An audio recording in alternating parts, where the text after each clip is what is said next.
Oke baik, Assalamualaikum warahmatullahi wabarakatuh Bapak Ibu Guru yang terhormat, jumpa lagi di channel Guru Abad 21 Media Informasi dan Edukasi. Salam sehat untuk Bapak Ibu semua.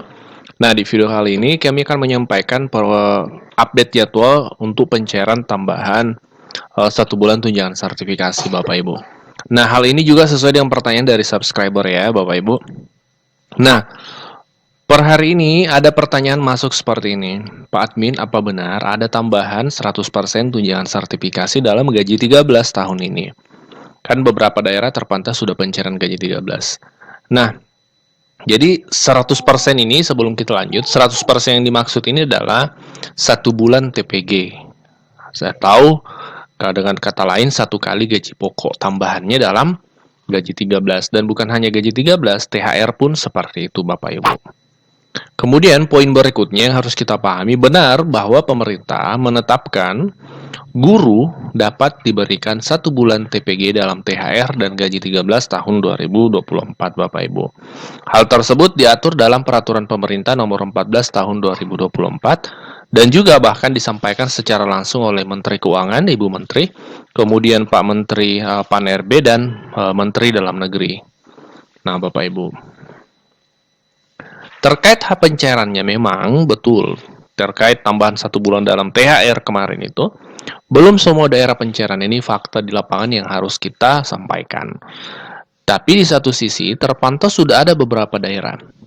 Bahkan yang 50% tahun 2023 kemarin itu belum semua daerah pencairan. Nah, masih ada yang belum. Ini fakta yang di lapangan yang lagi-lagi harus kita sampaikan. Kemudian, untuk THR 2024, Bapak Ibu, itu sudah ada daerah yang mencairkan tambahan 1 bulan tersebut, atau 100%. Nah, ini kami dapatkan informasinya, yang pertama Oku Timur, yang kedua Sulawesi Barat, jenjang SMA atau SMK sederajat provinsi ya. Ini 2 daerah, berdasarkan informasi dari teman-teman guru, sudah pencairan tambahan 1 bulan TPG dalam THR 2024, Bapak. Jadi Bapak Ibu, ini fakta, bukan hoax terkait ketetapan ada tambahan 1 bulan. Ya, lagi-lagi memang realisasi di lapangan ini berbeda-beda setiap daerah. Ada yang sudah pencairan, ada yang belum. Adapun jadwalnya untuk pencairannya itu memang terpisah dari THR dan gaji 13 tambahan 1 bulan ini. Kemudian bagi guru dan dosen, terdapat tunjangan profesi guru dan tunjangan profesi dosen sebesar 100%.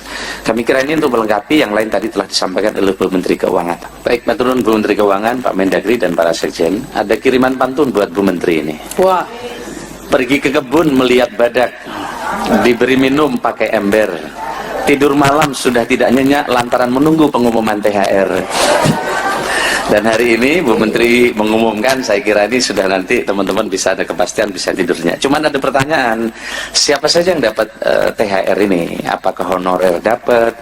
Ini banyak pertanyaan. Tadi Bu Menteri telah memberikan pengantar cukup lengkap. Dan ini telah dituangkan di dalam peraturan pemerintah nomor 14 tahun 2024 dan telah ditandatangani oleh Bapak Presiden.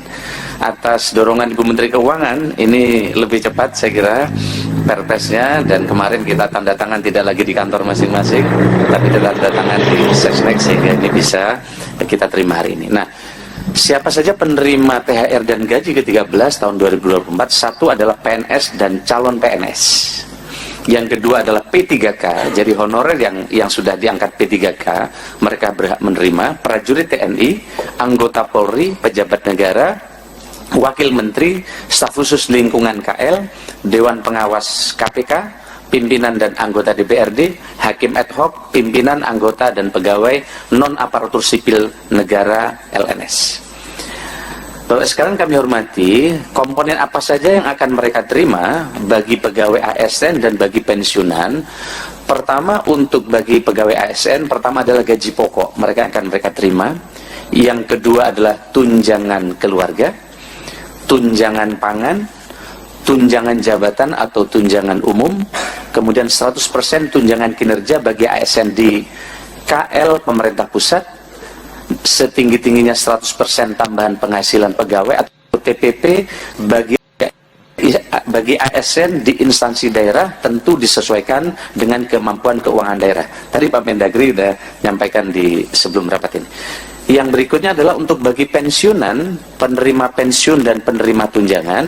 Pertama adalah komponennya adalah pensiun pokok, tunjangan keluarga, tunjangan pangan, kemudian juga tambahan penghasilan pensiun. Kemudian bagi guru dan dosen, terdapat tunjangan profesi guru dan tunjangan profesi dosen sebesar 100%. Kami kira ini untuk melengkapi, yang lain tadi telah disampaikan oleh Bu Menteri Keuangan. Total untuk THR dan gaji ke-13 untuk daerah itu adalah mencakup tadi ini gaji dan tunjangan melekat 35,33 triliun yang sumbernya adalah dana alokasi umum yang sudah kita transfer, dan komponen Tukinda dan TPP Pemda itu yang berasal dari APBD. Ini pengalokasian tentu saja tergantung dari kapasitas dan kemampuan masing-masing Pemda seperti yang tadi telah dijelaskan oleh Pak Mendagri. Sedangkan untuk yang guru penerima TPG dan Tamsil itu mencapai 4,76 triliun. Ini kita sudah tambahkan dalam transfer daerah tahun 2024. Jadi dalam hal ini, untuk yang poin ketiga ini, kita tambahkan dalam TKDD kita transfer ke daerah itu 4,7 triliun di dalam rangka untuk bisa membayarkan bagi THR dan gaji ke-13. Demikian yang ingin saya sampaikan. Sekali lagi teman-teman wartawan, terima kasih atas kehadirannya. Dan saya sudah meminta untuk pertanyaan dikirim melalui Slido. Mungkin dari Pak Mendagri maupun Pak Aswar, kalau ada pertanyaan yang mau direspon, monggo dulu. Saya sambil melihat dan ngecek pertanyaan yang masuk. Silakan. Oh, ya ini biar bapak-bapak milih yang mana. Pak Menpan dulu. Pemerintah. Pak Menpan dulu. Monggo Pak Mendagri kalau ada. Ibu Nanti kalau mau tambahan ya, boleh. Ini ada pertanyaan dari teman Pak Maulana dari Investor Trust tentang pemberian THR untuk perangkat desa. Kemudian pertanyaan keduanya, kabupaten kota mana yang kira-kira akan memberikan THR terbesar?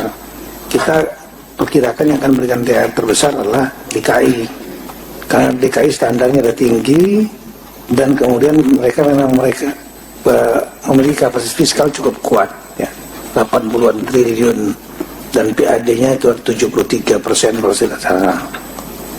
Jadi transfer pusatnya itu, ketergantungan banyak pusatnya hanya lebih kurang 20%. Apalagi untuk THR gaji ke-13-nya sudah akan dikirim dari DAU yang sudah memperhitungkan THR dan gaji ke-13 untuk semua daerah. Nah, tinggal yang TPP dan tunjangan-tunjangan lain. Jadi saya kira DKI nggak terlalu sulit untuk melakukan perubahan anggaran. Kemudian untuk perangkat desa, memang aturan yang tidak ada, ya. Kan dalam undang-undang desa itu rekan-rekan perangkat desa ini kan bukan ASN mereka. Sama dengan kepala desa juga bukan ASN. Baik dalam undang-undang ASN, dalam undang-undang desa, statusnya belum jelas, bukan status SSN. Oleh karena itu tidak termasuk dalam pemberian tunjangan yang diberikan oleh pemerintah daerah. Tapi di tahun tahun lalu mereka menggunakan dana desa. Nah, nanti kita akan bicarakan dengan asosiasinya, ya. Kita prinsip juga ingin mensejahterakan, tapi juga jangan memberatkan dari dana desa. Kita hitung saja nanti jumlah umumnya itu kan gajinya perangkat dan kepala desa itu antara 2 jutaan lebih kurang. Jadi kalau seandainya ada 10 saja kepala desa dan perangkatnya, ya, itu lebih kurang 20 juta per desa kali 80.000 lebih desa, jadi lebih kurang hampir 1,6 triliun. Sedangkan alokasi yang dari pusat itu lebih kurang, dari Ibu Menteri Keuangan lebih kurang 70 triliun, ya, untuk desa-desa. Nah, nanti kita akan bicarakan segera dengan asosiasi desa. dan dengan Menteri Desa, atau mungkin Ibu ada pendapat lain. Ini kami hanya ngikutin dari tahun sebelumnya. Biasanya ada prinsip musyawarah seperti itu.